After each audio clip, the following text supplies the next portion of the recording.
Assalamualaikum warahmatullahi wabarakatuh. Waalaikumsalam warahmatullahi wabarakatuh. Alhamdulillahi rabbil alamin. Wa sallallahu wasallama ala abdihil mustafal amin Sayyidina Muhammadin nurillahil mubin al-hadi ila siratihil mustaqim dil khuluqil azim wa nahjil qawim. Allahumma salli wa sallim wa barik alaihi wa ala alihi wa sahbihi wa man sara fi darbih, amma ba'd.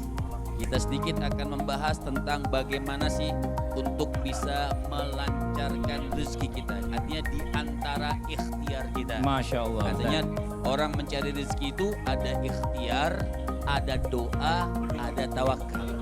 Jadi ada ikhtiar, ada doa, ada tawakal.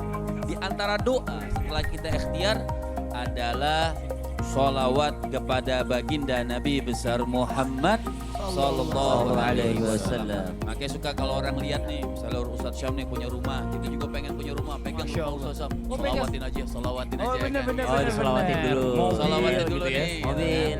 Artinya apapun hajat kita, artinya dengan kita memperbanyak sholawat kepada Rasul Sallallahu Alaihi Wasallam.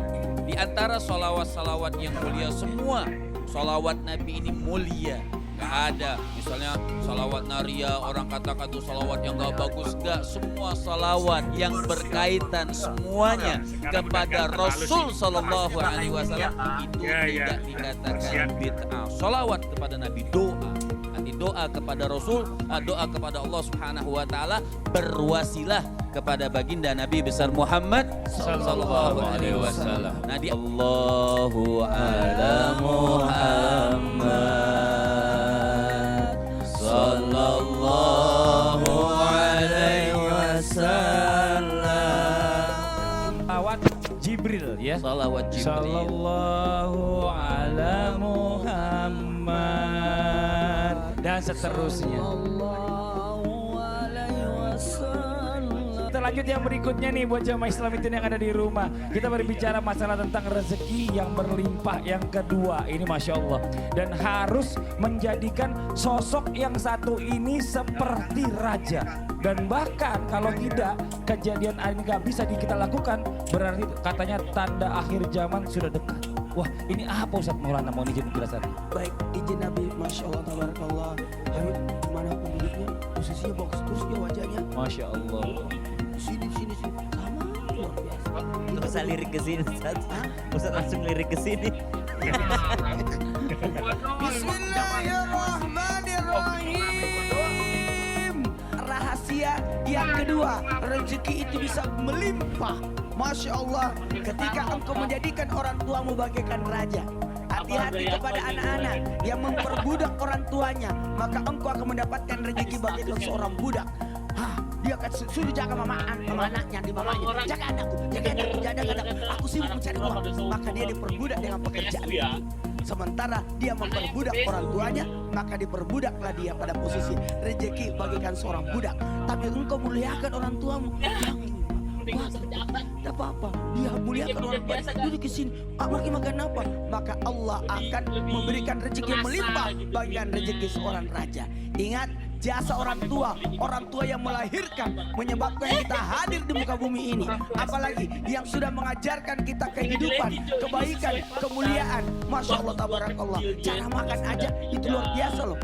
Maaf, cara membersihkan diri itu luar biasa. Siapa yang ngajarin? Orang tua. Bahkan nanti orang tua pun akan bertanggung jawab sampai kita berumah tangga. Masya Allah, tabarakallah.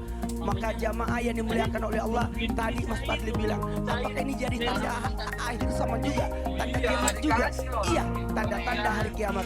Ketika ada seorang anak seorang orang tua melahirkan majikannya. Maka pada posisi seperti ini, maka juga bisa diartikan bahwa seorang anak yang durhaka kepada orang tua, maka dipendekkan umurnya. Hati-hati ketika ada anak dalam artian memperbudak orang tuanya, itu tanda akhir zaman, tanda kiamat. Kiamat kan ada dua, kiamat kecil dan kiamat besar. Bertanda kalau ada anak yang memperbudak orang tuanya, tunggu ajalmu akan tiba. Hati-hati. Maka jangan mendurhakai orang tua. Kalau mau rezeki melimpah, maka muliakanlah. Karena kemuliaan, keberkahan dan kasih sayang Allah itu berada pada posisi dari rujukannya dari orang tua. Ridha Allah, ridal walidain. Mau dapat berkah, maka engkau akan mendapatkan berkah lewat jalur orang tua. Ingat, salah satu pintu kasih sayang Allah terbuka ketika Ka'bah terbuka, hujan turun, akad nikah berlangsung. Dan yang keempat, ketika seorang anak memandang wajah orang tuanya dan orang tuanya memandang wajahnya dengan pandangan kasih sayang, maka pada saat itu pintu rahmatnya Allah terbuka untuk kita. Maka janganlah kita berbuat sesuatu yang menyebabkan orang tua kita marah, mohon restunya, mohon ridhonya. Mau pergi ke kantor, nih anak-anak yang mau pergi ke kantor, cium tangan orang tua dulu. Mungkin kita sudah tidak tinggal lagi sama orang tua, tidak ada salahnya kita senantiasa menelpon orang tua. Ma, izin ya, aku ada proyek nih, tolong didoain ya. Ya, itu orang tua bangga sekali ditempatkan orang tua itu bagikan seorang raja dengan kita minta izin, minta ridho, minta pamit, minta restunya. Itu luar biasa. Kalau orang tuanya udah meninggal gimana Ustaz? Orang tua sudah meninggal itu didoakan, berziarah kubur, bersedekah untuk orang tua. Itu sama dengan kemuliaan. Aku dapat rezeki banyak, aku mau bersedekah, saya niatkan orang tua aku. Itu tanda kemuliaan buat orang tua. Masya Allah. Karena berbakti kepada orang tua itu tidak ada batasnya. Jadi nggak ada batasnya, Nggak mau ada orang tua itu batasnya. masih ada ataupun udah nggak Memuliakan ada seorang gitu ya. kayak raja. Raja itu walaupun mangkat sudah meninggal, itu tetap dimuliakan oleh rakyatnya. Masya Allah, benar. Dan selalu diingat. Selalu Dan diingat. paling enggak kita setiap di sholat 5 waktu jangan lupa kirim Al-Fatihah buat orang tua kita. Aduh, salah satu dan doakan. penyebab doa itu mau dijabah ketika engkau bisa berterima kasih kepada orang tuamu lewat mendoakannya. Amin. Masya Allah. Jazakallah khairan katsira. Selanjutnya rahasia rezeki berlimpah, maka subhanallah dicontohkan langsung oleh manusia yang paling mulia, yaitu baginda Nabi sallallahu alaihi wasallam, di mana Rasulullah sallallahu alaihi wasallam ikut berdagang kepada pamannya ketika beliau masih sangat belia. Beliau ikut dengan paman beliau untuk berdagang. Kenapa Allah Subhanahu wa taala skenariokan hidup baginda Nabi sallallahu alaihi wasallam menjadi seorang pedagang? Karena di dalam berdagang inilah seseorang diajarkan makna kejujuran. Di dalam berdagang inilah seseorang diajarkan makna tawakal. Coba lihat, orang-orang pergi ke pasar, mereka tidak ada jaminan bahwa barang itu akan laku hari itu, tidak ada. Tapi kenapa mereka tiap hari pergi ke pasar? Mereka datang dengan keyakinan bahwa akan ada yang laku, padahal gak ada yang menjamin akan ada yang laku. Makna tawakal kepada Allah Subhanahu wa taala setelah berikhtiar dan berdoa tadi. Maka subhanallah, yang ada hubungannya dengan rezeki berlimpah dan wirausaha atau perdagangan adalah kejujuran. Kenapa kejujuran? Nabi sallallahu alaihi wasallam mengingatkan kepada kita semua, alaikum bisidqi, ambillah daripada kalian kejujuran, fa inna sidqa yahdi ilal bir, karena sesungguhnya kejujuran itu akan mengantarkan kepada kebaikan. Kebaikan yang dimaksud diantaranya adalah kesuksesan seseorang, pintu rezeki terbuka. Wa innal birra yahdi ilal jannah, dan sesungguhnya kebaikan tadi akan mengantarkanmu ke surga dan engkau dicatat sebagai seorang yang siddiqa. Bukankah rezeki terbesar kita bukanlah materi?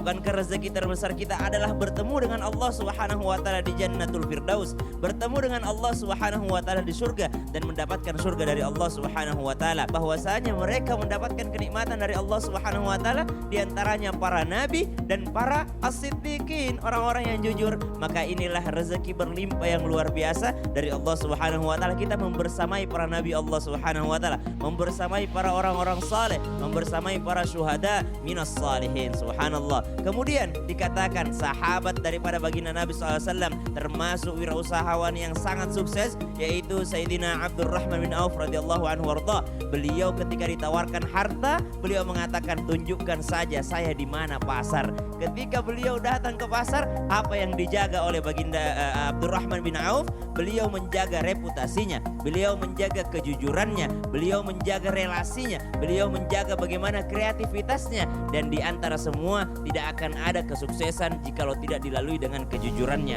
Maka beliau menjalani wirausahanya dengan penuh kejujuran dan penuh kesabaran di hadapan Allah Subhanahu wa taala. Amin amin ya rabbal alamin. Masya Allah.